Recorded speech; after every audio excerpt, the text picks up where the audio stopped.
ప్రతిపక్షం నానా కుయుక్తులు పండుతూ ఉంటాయి. గతంలోనూ అలానే పడింది, ఇప్పుడు అలానే ఉంది. మరో పక్కన ఉన్నటువంటి తెలంగాణ రాష్ట్రంలో ఉన్నటువంటి మరి ఇంట్లో కూర్చున్నటువంటి ఫామ్ హౌస్ పరిమితమైనటువంటి మాజీ ముఖ్యమంత్రి గారు వారి తాలూకా పార్టీలంతా కూడా రకరకాలుగా మాట్లాడుతూ ఉన్నారు.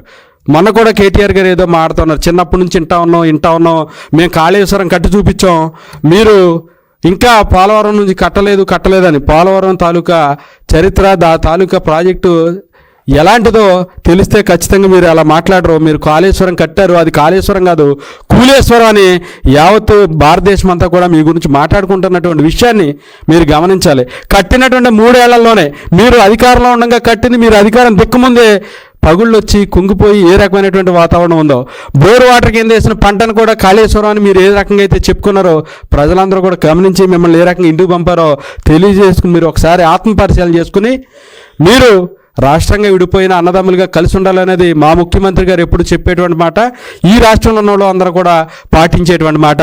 మీకేమైనా ఉంటే అక్కడ రాజకీయాలు చేసుకొని అనవసరమైనటువంటి రాజకీయాల్లో ఆంధ్రప్రదేశ్ జోలికి వస్తే గతంలో కూడా మీరు చేసినటువంటి కామెంట్స్కి ఈరోజు మీ పరిస్థితి ఏంటనేది తెలంగాణ రాష్ట్రంలో ప్రజలు ఎప్పటికే డిసైడ్ చేశారు. ఇలాంటి కామెంట్స్ అన్ని కూడా మానుకుని వీలైతే మీరు కూడా అన్నదమ్ములుగా విడిపోయామన్నప్పుడు మీరు అన్నదమ్ములకి సపోర్ట్ చేయాల్సినటువంటి బాధ్యత కూడా మీ మీద ఉందని ఈ సందర్భంగా తెలియజేసుకుంటూ వారికి కూడా మరి ఈ రోజున అనేకమైనటువంటి అవాకులు చవాకులు పేలుతున్నటువంటి ఈ యొక్క ఏదైతే గొడవల పార్టీగా పిలువబడతా ఉందో ప్రజలందరికీ అర్థమైనటువంటి పార్టీ పేరు అది. వారు మరి ఈ రోజున దీని మీద కానీ అనేక విషయాల మీద మాట్లాడుతూ ఉన్నారు. ఏ రోజైనా మీరు 5 ఏళ్లలో ఒక్క ఇరిగేషన్ ప్రాజెక్ట్ అయినా పూర్తి చేసినటువంటి దాఖలాలు ఉన్నాయా? మీరు చెప్పాల్సినటువంటి అవసరం ఉంది ప్రజలకని ఈ సందర్భంగా అడుగుతా ఉన్నా. మీరు అన్నమయ్య డ్యాముని వరదలకు ముంపు అయితే 39 మంది చనిపోతే కనీసం వాళ్ళకి పరిహారం ఇచ్చినటువంటి పరిస్థితి లేదు, అక్కడ ఆదుకున్నటువంటి పరిస్థితి లేదు. పోలవరంలో ముంపు జరిగితే 2 సార్లు మీ హయాంలో ముంపు జరిగితే అపోజిషన్లో ఉన్నటువంటి కనీసం మాకు అక్కడ ఎమ్మెల్యేలు కూడా లేనటువంటి మేమెళ్ళి వాళ్ళకి పాలు కానీ మరి కాయగూరలు కానీ భోజనాలు కానీ పెట్టి వారిని అన్ని రకాలుగా మేము ఆదుకుంటే మీరు వచ్చి 2 ఉల్లిపాయలు 3 బంగాళదుంపలు 1/2 కేజీ రైసు ఇచ్చి చేతులు దుప్పుకున్నటువంటి పరిస్థితి. ఈ రోజుకి కూడా మీ హయాంలో జరిగినటువంటి నష్టానికి నిర్వాసితులకి ఎక్కడ కూడా ₹1 సహాయం అందనటువంటి పరిస్థితిని మీకు గుర్తు చేస్తా ఉన్నా.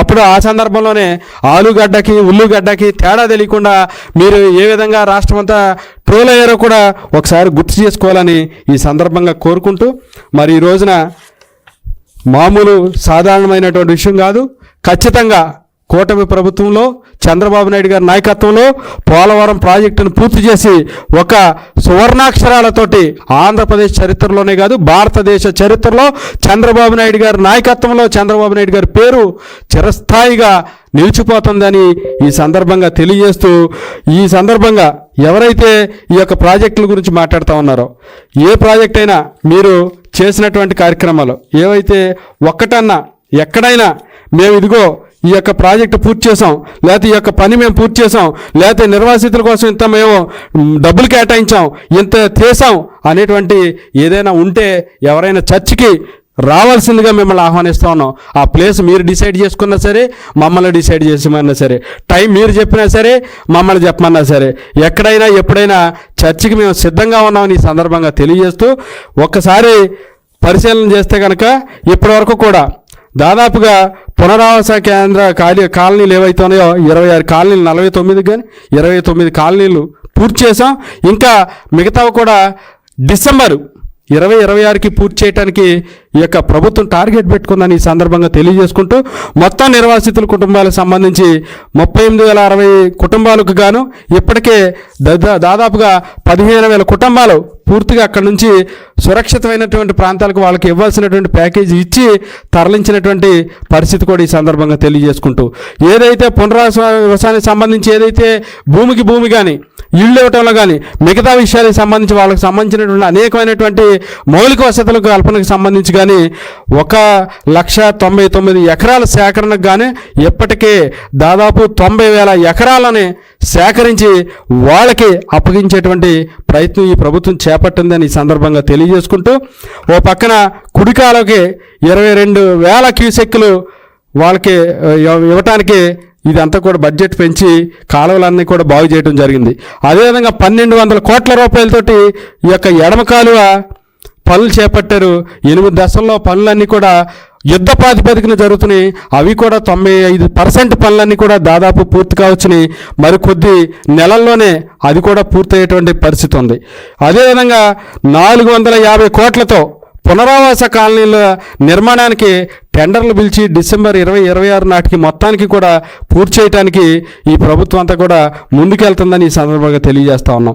దాంతోపాటుగా ఏదైతే పోలవరం ప్రాజెక్టుకి సంబంధించి 2014-19 మధ్యన 11,762 కోట్ల రూపాయలు ఖర్చు చేసినటువంటి ప్రభుత్వం ఈ రోజున కేంద్ర ప్రభుత్వం నుంచి తీసుకొచ్చినటువంటి ఏవైతే 12,157 కోట్ల రూపాయలు ఖర్చు పెడుతూ రాష్ట్ర ప్రభుత్వం ఎప్పటికప్పుడు మానిటరింగ్ చేసుకుంటూ ఈ యొక్క పనులన్నీ కూడా పూర్తి చేసినటువంటి తరుణంలో పోలవరం ప్రాజెక్టు ఆంధ్రప్రదేశ్ ప్రజల జీవధార, జీవనాడి. ఈ యొక్క ఆంధ్రప్రదేశ్ పోలవరం అనేది ఈ యొక్క ప్రజలకి గొప్ప వరం.